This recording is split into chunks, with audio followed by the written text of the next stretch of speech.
This land isn't just in your blood. It's under your fingernails and worn with pride. It's not a job. It's your livelihood. Here, overtime is all the time. But you wouldn't have it any other way. It's written into your DNA.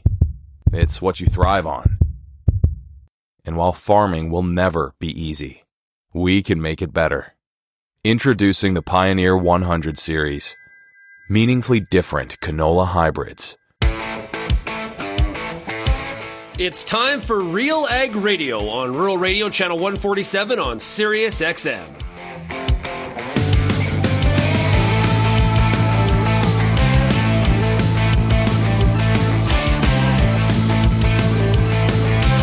RealAg Radio and RealAgriculture.com is your home for insight and analysis of the issues that are impacting your farm business. Let's get real and get connected with RealAg Radio.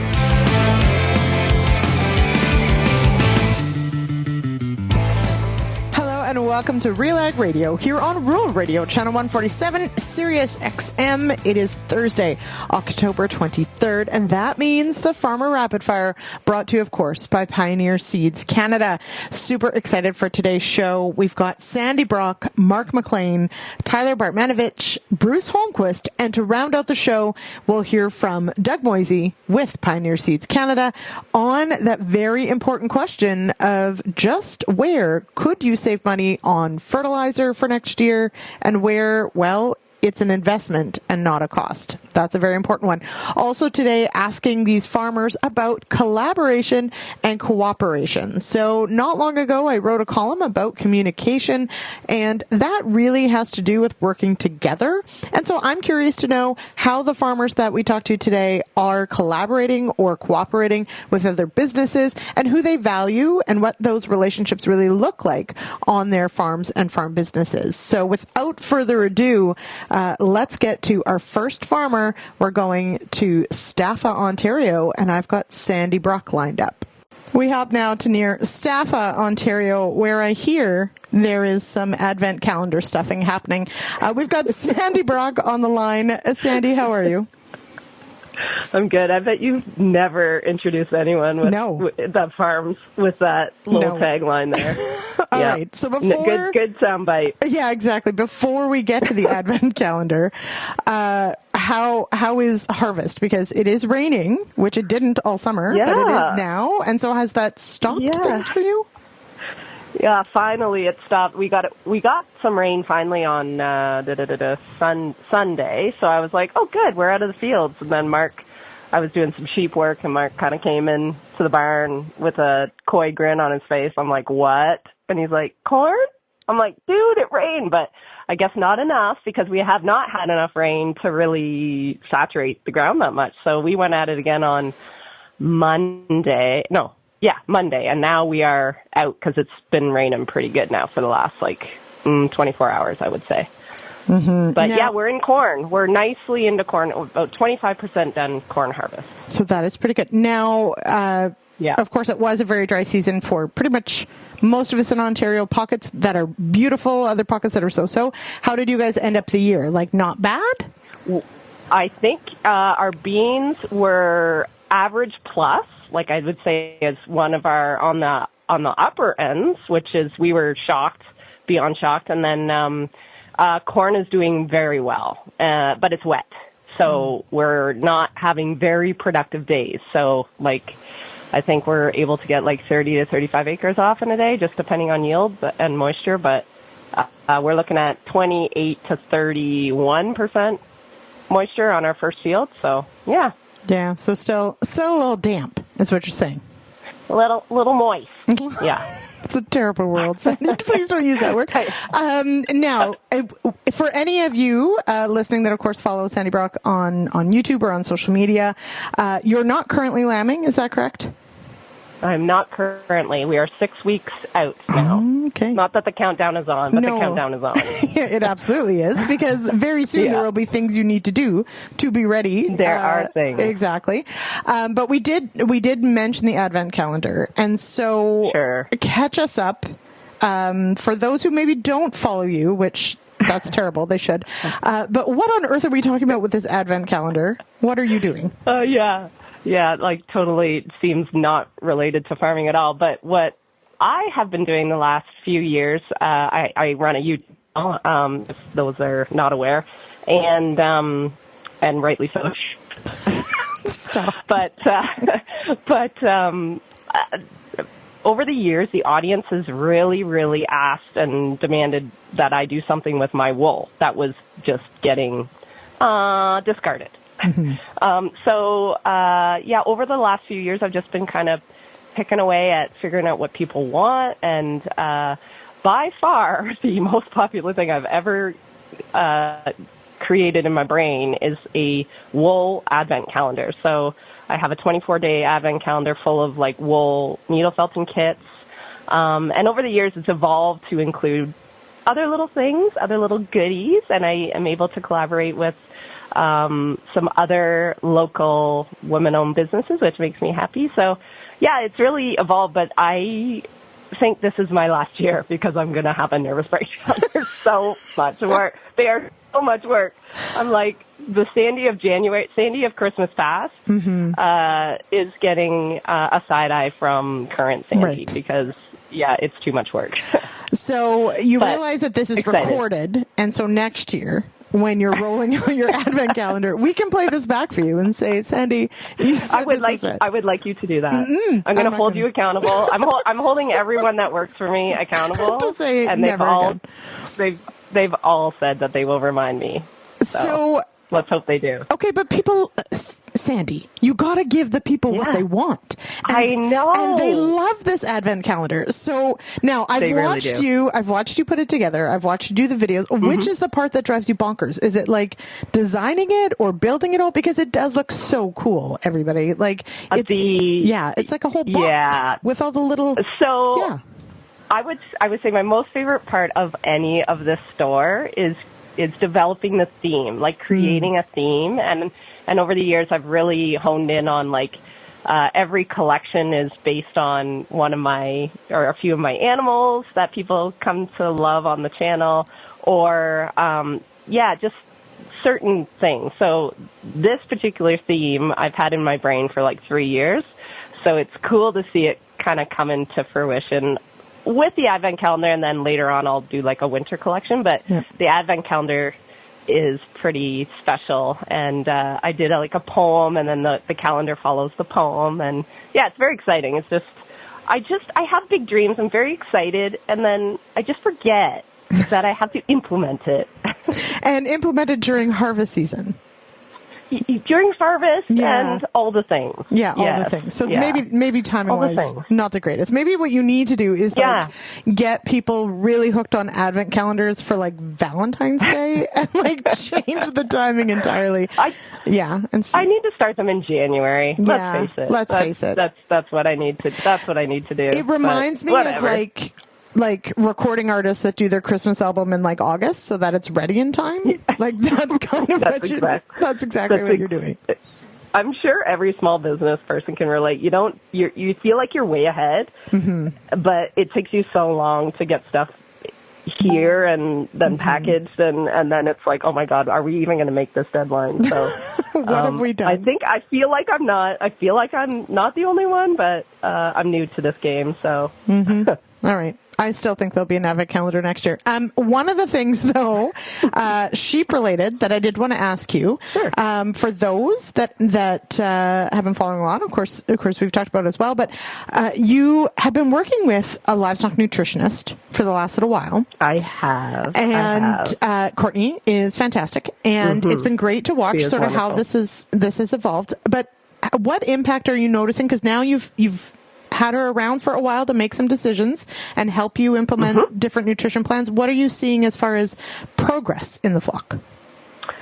Well, straight off, I would say we're feeding better. Like, we're feeding a lot less, which sounds horrible, but the sheep are getting what they need. But we're finding it in, now part of that could be just better testing feed sources as well, but we're just finding, like, I'm using way less of my stored feed every year. Like I think that's the biggest thing that we noticed. But the sheep themselves, not that anyone could tell because they still sort of look chunky, but with those that have been with me for a long time, I've really struggled in the last 5 years, at least, with pregnancy toxemia in my close-up ewes, the ones that are due to lamb. And it looks like it's been a kind of a cumulative nutrition. I've just gotten them too fat. So a lot of it's management, a lot of it's like nutrition is huge. And, we're whittling it down. It's not perfect, but, I've been trying my best to show, like, how you can make changes, but how it takes time. And Courtney always reminds me every group, she's like, don't lose heart. You're doing well. It just takes time. It's going to take a long time. So it's like sort of turning the Titanic, but, I think we're making progress, but, that's all I can really offer on that, except for like, she's making it enjoyable again. Courtney, she's been really positive and really just, I can't speak enough to sheep farmers of really honing in on nutrition. Yeah. I for one, I think it's really great to see sort of the support and the back and forth, and change is hard. So good for you, and great to have fantastic people on your team. Now, if only you could get her to stuff the boxes for the advent calendar. She would. She probably would. She totally would. I love her to pieces. Yeah, she's so supportive. I'm like, no, you go on to your next client. Yes. You've got a million. Yeah, exactly. All right. Yeah. Okay, Sandi, thank you so much for making time for us today. I hope the weather clears up. You're welcome. Merry early Christmas, I guess. There you go. All right. And for any of you wondering, I'm pretty sure the launch of that advent calendar is happening this weekend. So check it out. Okay. We've got to take a quick break here from the Farmer Rapid Fire, brought to you by Pioneer Seeds Canada. And I'll be back with Mark MacLean right after this.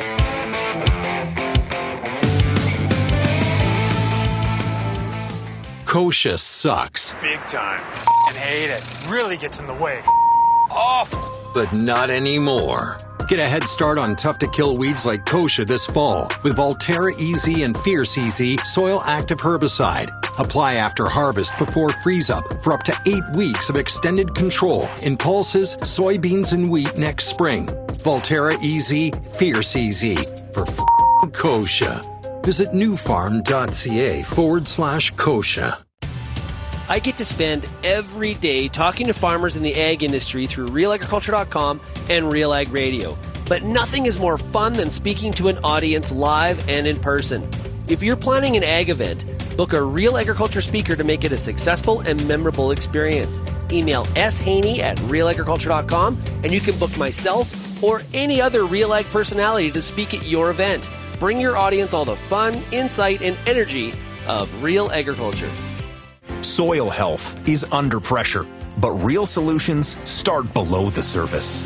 Black Earth offers a full suite of humic solutions, from high-purity granules to powder, liquid, and soluble formulations, all powered by pure Humulite. Formulated for performance, backed by consistency, trusted by growers worldwide from one of the world's rarest reserves. Grow stronger with the power of Black Earth Humulite. Learn more from Mine to Market at blackearth.com.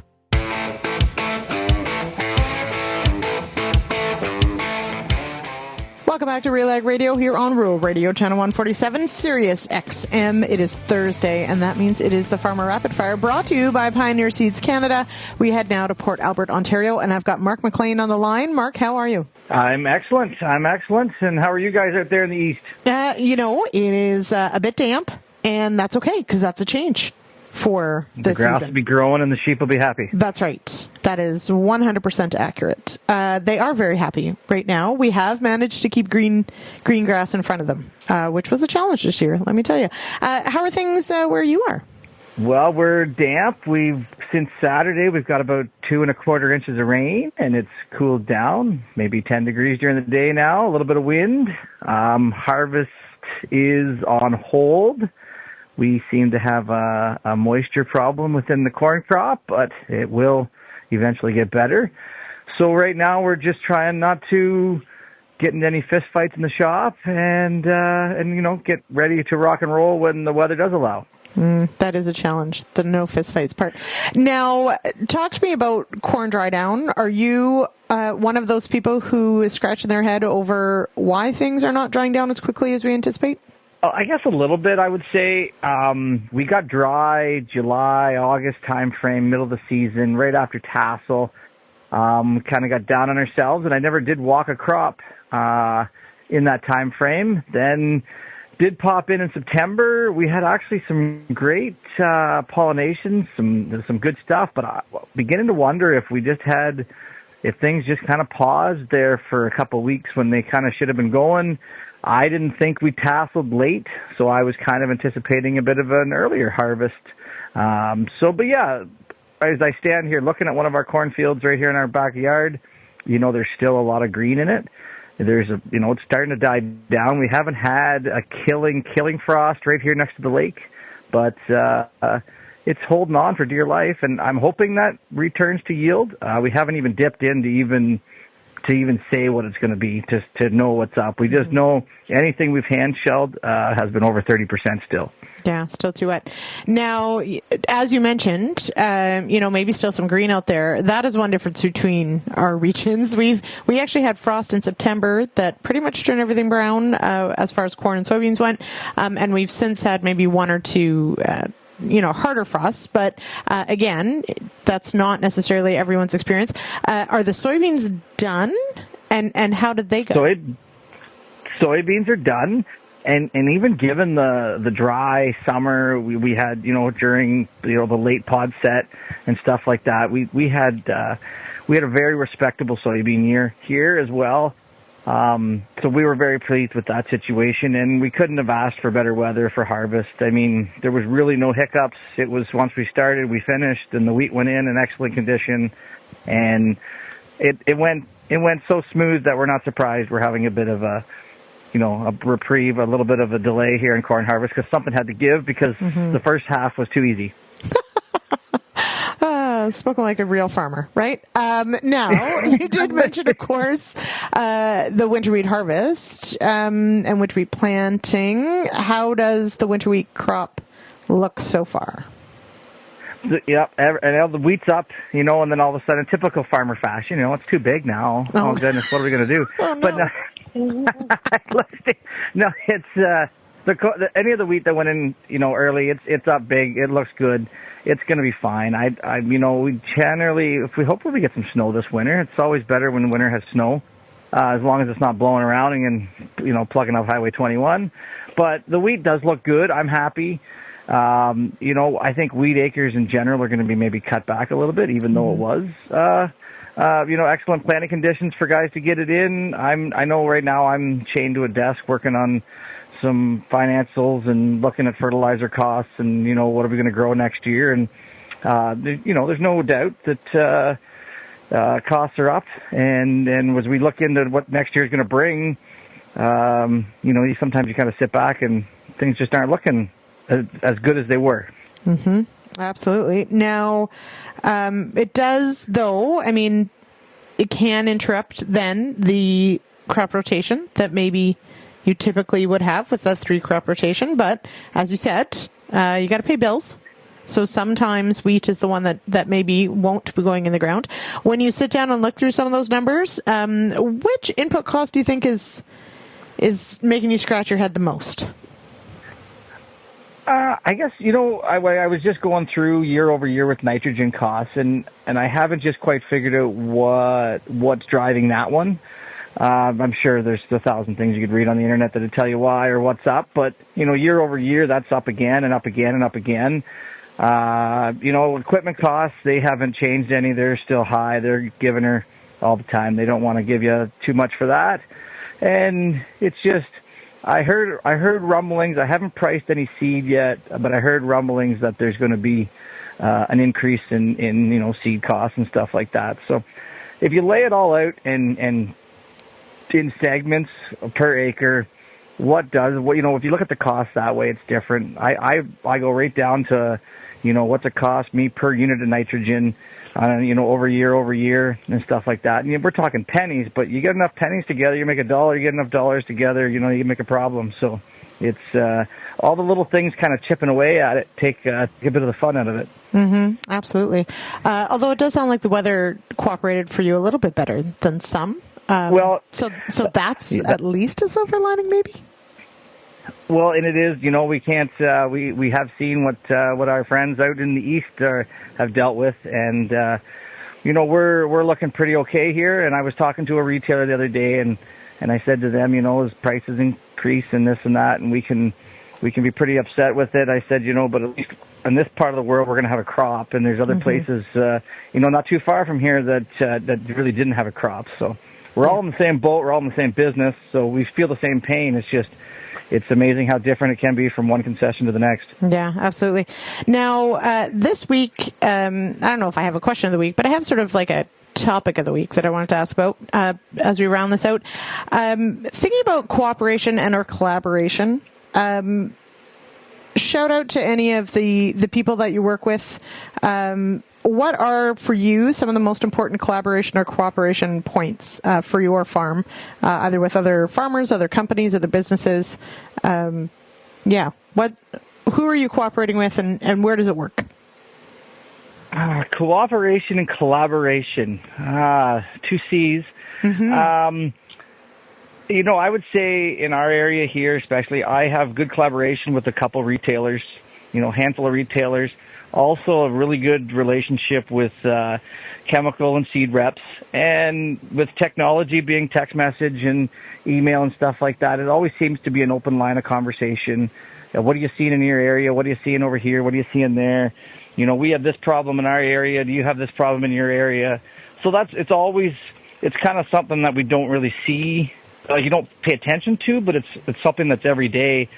It's a conversation in the background with other farmers, other retailers, even if they might wear a different hat, there's still the same conversation and the same help and the same stuff like that, which I think really helps make the business not seem so, into your own backyard only. It kind of opens it up to the broader spectrum so you can see what everybody else is dealing with and helps you work through maybe some of the problems you're dealing with. So that's one thing I think with cooperation and collaboration that I think is pretty interesting in this business anyway. Yeah, absolutely. All right. We'll leave it there. Thank you, Mark. I do hope the corn starts to dry down for you. Yeah, I do too, because we're getting a bit stir crazy sitting in the shed. Yeah, I believe it. All right. Thanks so much for joining me here on the Farmer Rapid Fire. Take care. Yeah, thanks, Lyndsey. And we will be back with more of that Farmer Rapid Fire, brought to you by Pioneer Seeds Canada, right after this.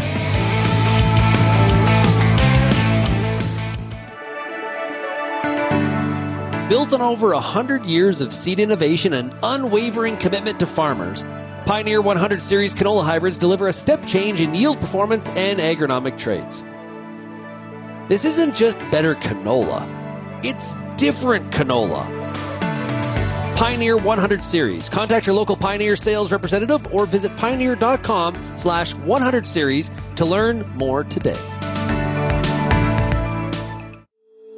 If you're involved in the agriculture industry, it's important to stay informed on all the latest issues affecting your business. At RealAgriculture.com, we offer fast, reliable news, information, and insights to help you keep on top of all of the latest in Canadian agriculture. Visit RealAgriculture.com and sign up for our free daily newsletter covering everything from news, agronomy, animal agriculture, and much more. Visit RealAgriculture.com/subscribe today. RealAg Radio is Canada's only daily radio show focused on agriculture. Get expert advice on Agronomic Monday. Tuesdays and Wednesdays will cover a broad range of issues. Thursday we'll hear from farmers across the country on the Farmer Rapid Fire. And we'll wrap things up Fridays with the RealAg Issues panel with Kelvin Hepner and Lyndsey Smith. Join us Monday through Friday at 4:30 Eastern. And don't forget about the replay at 7 in the morning on Rural Radio 147, Sirius XM.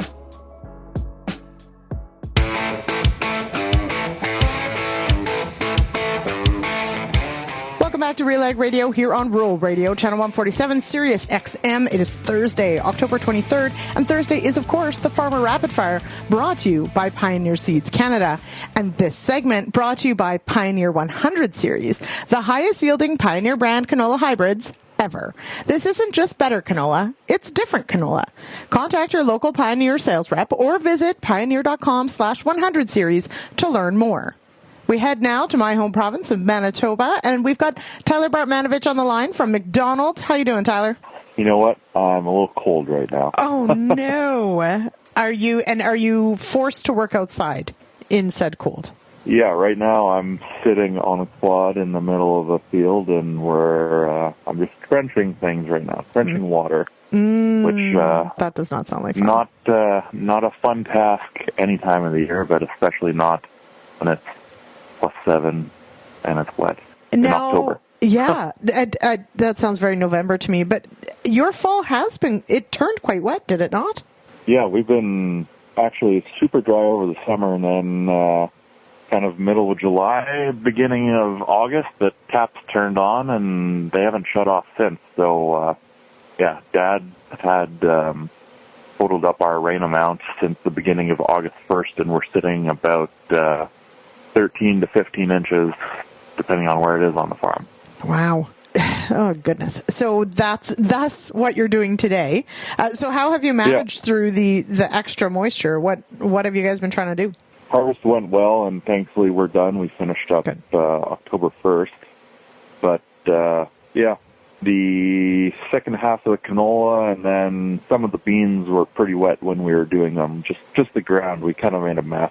So luckily we did get in, and we kind of fixed things as best we could before we got a bunch more rain. And, yeah, we kind of haven't been in the field now since October 3rd, I believe it is. And based on what I'm seeing out here right now, it's going to be very unlikely that we get to do any fall fertilizer, and we'll be doing good if we can even kind of try to tidy things up in the field the way we'd like to for spring. Mm-hmm. So how key is fall fertilizer applications for your farm? Is that pretty much the norm? On our farm, yeah, we try to do quite a bit of anhydrous. It just takes off a lot of the load in the spring. You can do, larger fills with the air, or more acres per fill with the air drill and all that. So it just really helps out with the logistics. And, yeah, we still cultivate and work the land here. So kind of a two birds, one stone thing. Mm-hmm. So if this fall, and as it looks like it's not going to get done, how complicated does that make the seeding pass next year? For us, we're set up to do all of our fertilizer in the spring as well. We have mid-row banders on the drill, so it's just a lot more filling if we're having to put down our full amount of fertilizer in the spring. And yeah, so we're set up to do that, thankfully.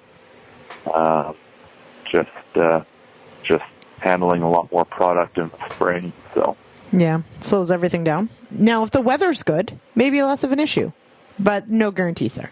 Yeah, no guarantees. So, yeah, we're hoping to get the anhydrous on just because we had purchased it at a pretty decent price in July. So fertilizer prices right now are not very attractive compared to previous years. Mm-hmm. Definitely one of the themes sort of right now is, as you've got most of the crop in the bin, let's say, for most farmers, and sitting down and trying to make plans for 2026. Fertilizer price is definitely one of those ones, not an easy one to pencil out for some decent margins with these crops. No, and just like fertilizer, seems like other prices are going to go up as well. And yeah, I need to spend some time on some spreadsheets in the next week or two here, and see how things pencil. But with crop prices being also on the lower side, it's I'm not looking forward to seeing what the numbers are going to end up being. But I feel like we're in for one of those not super happy fun time years that we're just going to have to get through it. Yeah, it'll be, let's just make sure we can pencil not a loss, and hopefully yields are good next year to compensate for things. But then again, you know what? A lot of things can change in a year, and, maybe we'll have improved crop prices and stuff like that. So, yeah, for sure. Just a good time to have a sharp pencil. Yeah, absolutely. Now, my question of the week this week, I don't even know if I can call it a question, but it's sort of a topic that I think I've been thinking about lately. And it's on cooperation and collaboration. So I'm asking farmers, what are some of those, what are maybe interesting collaborations that you currently do, or what are some of the cooperation between either businesses, other farmers, et cetera, that you really value that have made a difference on your farm? I don't know. Good question. I don't know. I think overall that, your input dealers that you deal with, they do want to see you, do well and continue to be a customer. And I guess they've been in touch with us, okay, fertilizer prices are maybe coming down a little bit here, and just to, keep communication going. So then, if there is that opportunity and there's one day where fertilizer is kind of at the low, then maybe you can pull the trigger on it. Mm-hmm. And because I think they're kind of, at least in the Red River Valley here, I think they realize everyone's having a real tough go this fall. And, next spring is going to be really tough too, if nothing else happens here. Mm-hmm. And they can't be in business necessarily without you being in business too. So. Yep, absolutely. Although, I mean, like you hit on there, that communication of just checking in to see where people are at, and if the prices have improved a little bit, that maybe that's where you can pull the trigger and make some purchases and sort of, get things in position when you need it come spring. It's pretty important. Yeah. Yeah, exactly. Yeah, for sure. No, that's pretty cool. Now, question though on, with looking at and spending some quality time with spreadsheets, as you put it, are there particular crops, at least at first thought, that may lose out on acres next year, or are you pretty set on your rotations and it's more about trying to find savings elsewhere? Yeah, we have flexibility in the rotation, but we don't want to change it a ton. I don't know. I wouldn't say that there's any crops at the moment that are screaming to grow me or not grow it. But, obviously if something isn't going to take fertilizer, like say soybeans, well, maybe that's going to pencil a little bit better compared to something that does. Maybe you're going to look for crops that take a little bit less, like oats versus wheat. So, So we don't try to change our rotation too much, but one of the perks about not having all your fertilizer in the ground this fall is you have kind of a blank slate for next year. Things change a lot between now and seeding. Mm-hmm. Yeah, and you can't be putting products down right now that might change what your options are next spring either. So, hey. Yeah, we try to leave some stuff open to change things around, but okay. That doesn't seem like it's going to be an issue for next year. No, absolutely not. Okay. Tyler, thank you for joining me. I hope you get some hot cocoa and a warm sweater and get warmed up. Yeah, I'm definitely having a fire tonight. Good call. All right, take care. We'll talk again. Okay, thanks. It's time for a quick break here from the Farmer Rapid Fire, brought to you by Pioneer Seeds Canada, and I'll be back with Bruce Holmquist from Saskatchewan right after this.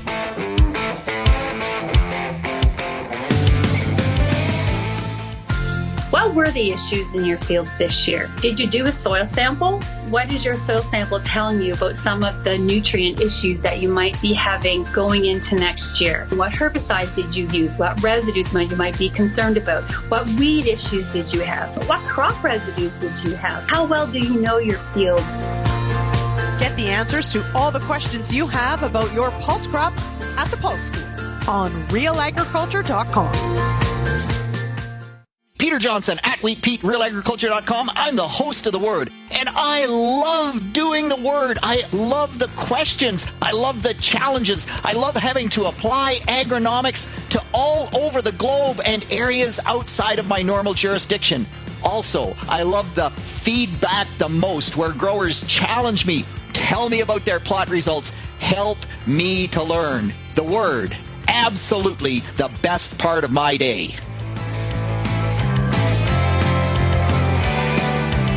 Welcome back to RealAg Radio here on Rural Radio, Channel 147, Sirius XM. It is Thursday, October 23rd, and that means it is the Farmer Rapid Fire, brought to you by Pioneer Seeds Canada. We head now to near Kinistino, Saskatchewan, and I've got Bruce Holmquist on the line.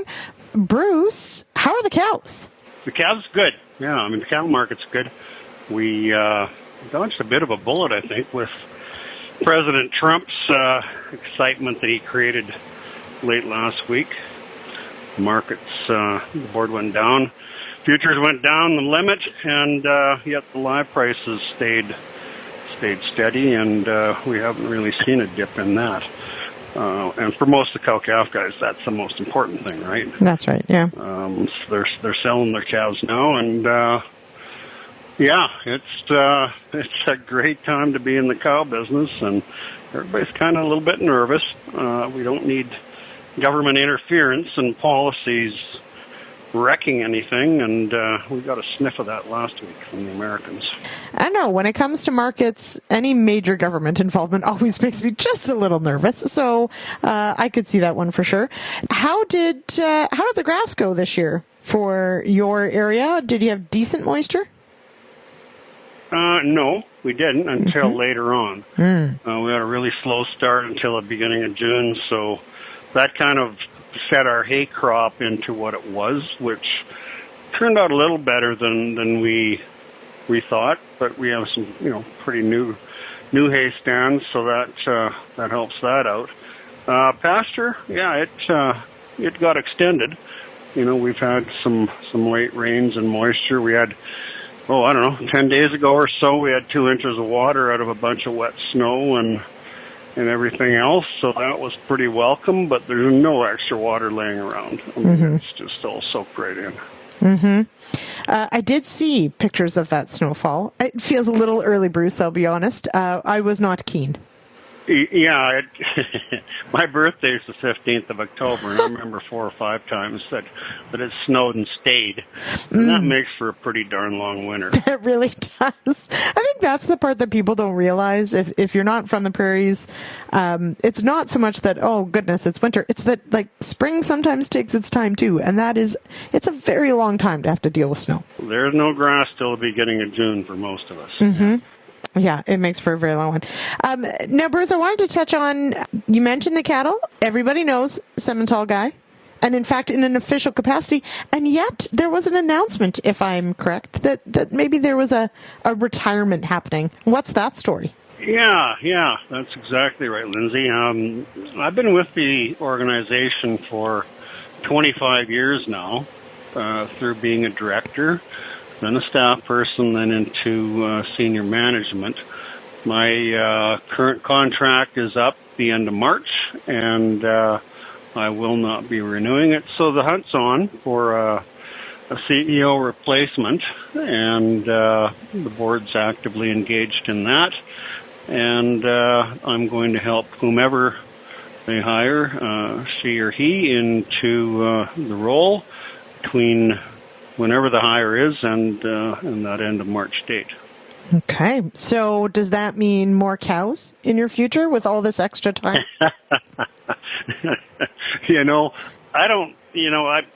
My kids have cows. And they have some of my cows, all 3 of them. And with that, I'm not maxed out, but I don't have a lot right here. I just live on an acreage. So, yeah, there's ways around it. But I think I might just take a breath and see what opportunities are there. I've been contacted by a few companies outside of the breed association lens, and they're interesting, but I'm not going to jump into anything. But I'm not retiring. I got to have something to wake up to. And too young for too much leisure, yeah. Yeah, I wasn't going to say, but you are far too young to be retiring. So you just need to switch gears. Try something else. Yeah. exactly. Different horizon, yeah. Yeah, that sounds about right. Now, of course, there is a question of the week, as there always is, and I have a feeling you might have some interesting thoughts on this one, especially with the different roles that you have held. But my question this week is about collaboration and cooperation between either, other businesses or other ranchers or farmers, and of course, in your role with the Simmental Association, etc. What are some of the collaborations and cooperations that you have valued in your career? Well, I think from a seed stock perspective, I don't call it a purebred perspective because seed stock is where it's at. Not everything's a purebred that goes out and breeds a cow. So with that, we've had the Canadian Beef Breeds Council has been an umbrella organization that has had real strength at times, and then has had to work harder at it at times. But they've always been a voice to government, and that's been something important, so that we are united on a lot of things.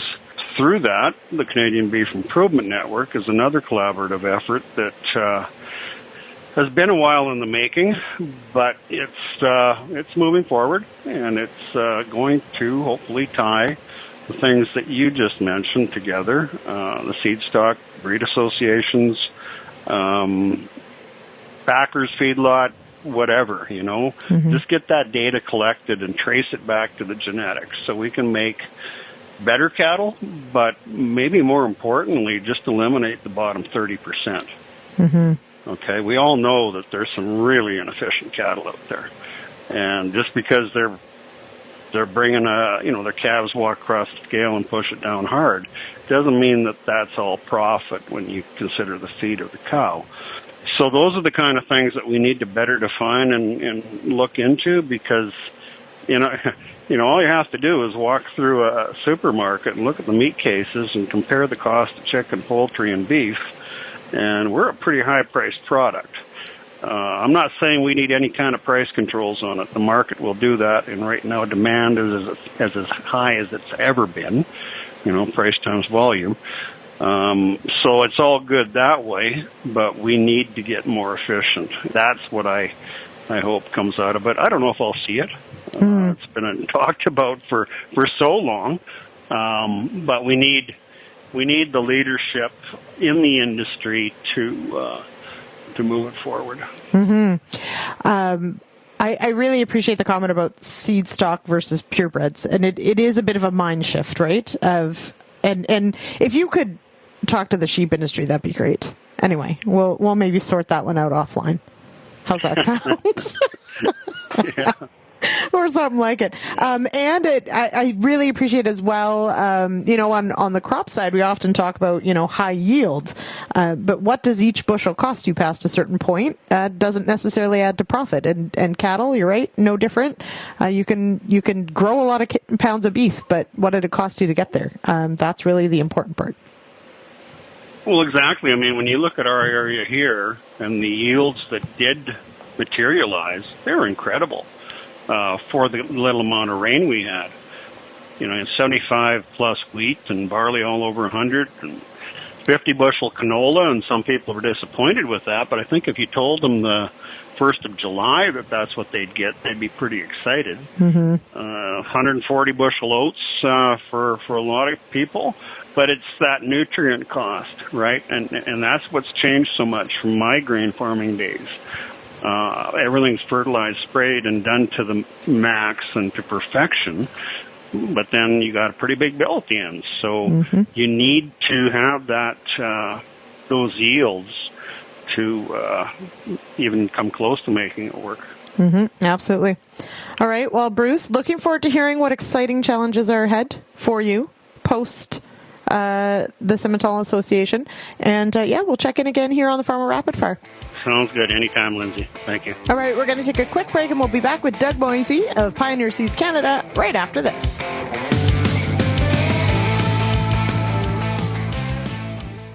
If you only listen to RealAg Radio, you only get half the picture. For greater insight into the issues that affect farming, tune in to RealAgriculture.com. Crops, livestock, machinery, farm management and the markets, even food and travel. Real Agriculture Online digs deeper into the topics that affect the way you work and live. So get connected today. Read, watch, and listen to the people who know at RealAgriculture.com. I'm Lyndsey Smith, host of The Agronomist, and I want to thank you for tuning in for over 200 episodes of our beloved little program. Join me Monday nights, 8 p.m. Eastern on YouTube for our live and interactive agronomy Q&A. Each week, our guest panel will handle some of your toughest agronomic questions live, streaming on YouTube, Facebook, X, and RealAgriculture.com. Tune in Monday nights or go to RealAgriculture.com/agronomist and sign up for our email notifications and don't miss an episode.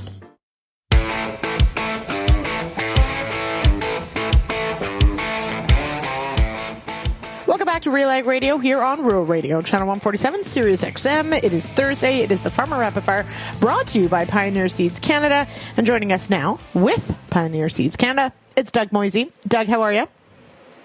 Not too bad. How about yourself? I'm doing well. How goes Alberta today? Cooler temperatures. We still have the odd guy still harvesting out there. We've got some very dry soil conditions. I know people are out there. Some are doing some soil sampling, some are not. But just a lot of little things going. Guys are trying to wrap up and trying to plan for next year. Yeah. Now, that does bring us to, of course, our conversation today. Doug, in talking to the farmers today, more than one of them have mentioned fertilizer prices as a concern. Fall is a great time to soil test, of course. How do we put all this together as far as the soil testing question and the fertility question? Well, I think to start off with is that the soil testing question, I think more than anything, is going to be imperative this year. And it's because of the variable yields we've been hearing about. Some guys actually were quite surprised at their yields. They never thought they were going to hit over 40, and they averaged in the 50s. So the question will be is that how far did the root system go down? How much did they mine out of their soil? And how much is going to be left over? And that reason being is that with the fertilizer prices today that are going on, there's a lot of discussion on, number one, when to apply, what to apply, and at what rates.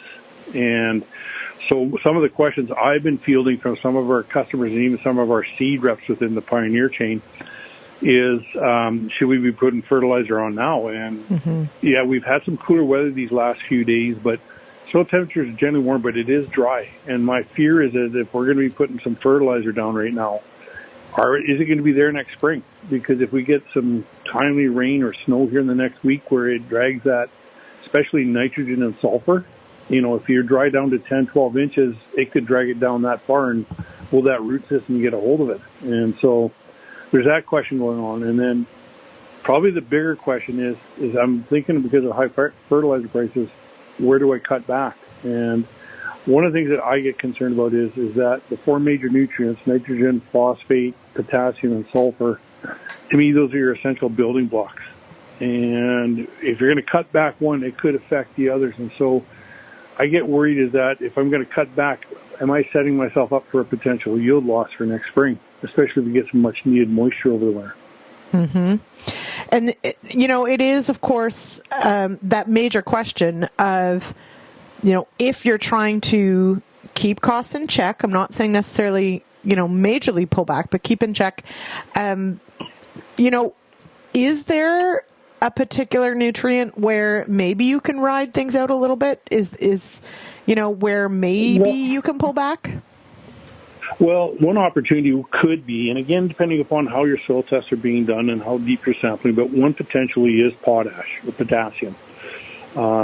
We have seen in some areas where guys have already actually limited themselves over the last couple of years, and they're starting to see that their levels are depleting. But the one thing that we see is that because phosphate and potassium are not very mobile, my suspicion would be, and I'm not a soils expert, but my suspicion would be a lot of that potash is in the top couple inches just because of our conservation tillage and the way we're returning back nutrients back to the soil through our straw. But again, those two nutrients are not very mobile, whereas nitrogen sulfur is.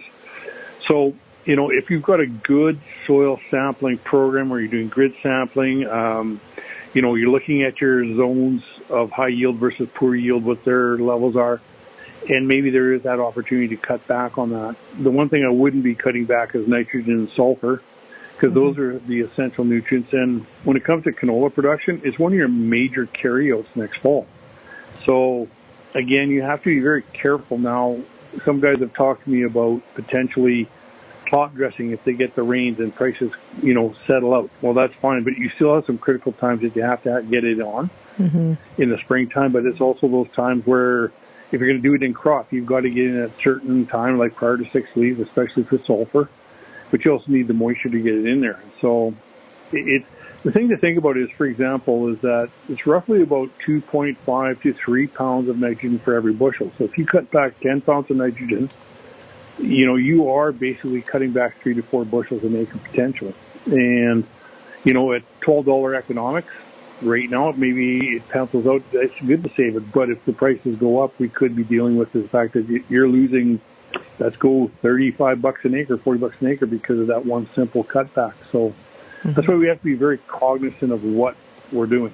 And that's where sitting down with your local agronomist or your local fertility specialist and really getting a fertilizer program dedicated to maximize yields for next year. And, maybe it's holding off and looking at springtime applications to make sure it's all there. There's different ways of managing this problem. Although you do bring up a really good point on the top dressing side, if we're talking canola, it is one that, if you're going to try that, it's very early. It's much earlier in the season than I think most people realize. Oh, for sure. And, and then you still got to go with the risk is that, conditions are good. You got good moisture down below, but then you're not getting rain for the next 2 weeks. And you broadcast that product out there. It is not getting into the root zone and into solution in any reasonable time. It still takes some days to get in there. So that's why this, top dressing can pay in good rain seasons. But if it's raining and then it dries up, you could be sitting there with, fertilizer up top. But you also got to think about, too, is that especially if it's something like urea, the volatilization losses to the atmosphere could be 10% a day. So if it's sitting above ground for 5 days, you potentially lost 50% of the nitrogen you threw out there. So, there's things to look at. And I think that's where it's going to pay to sit down and start looking at it case by case. And maybe it's field by field, is that this field's going to only get this much and that field's going to get that much. And my suggestion is that fertilize those high-yielding fields. Don't cut back, because that's going to be where you potentially make your bread and butter for next year. Pick your winners. Farmers know which fields are always the best field. For sure. They always know which fields yield the best, and those are the ones that I worry about cutting back on, because you may be cutting back on your yields. So for me, that's very critical in my mind, especially going forward into next year. The other thing I would just say, though, too, is that for me, is again, it's all about economics, I understand, but you have to figure out what is the return on investment for anything that you're going to be doing here this fall. It's going to be even tighter to think about that one. It sounds to me, Doug, like everyone's got a lot of homework to do over the next little bit. Oh, yes, and a lot of them are doing their homework. I'm not saying they're not, but a lot of them are. But the discussions I've had is that I think some of the guys are taking the easy road by just cutting back a little on fertilizer, and I think there's some other ways that maybe a guy can save.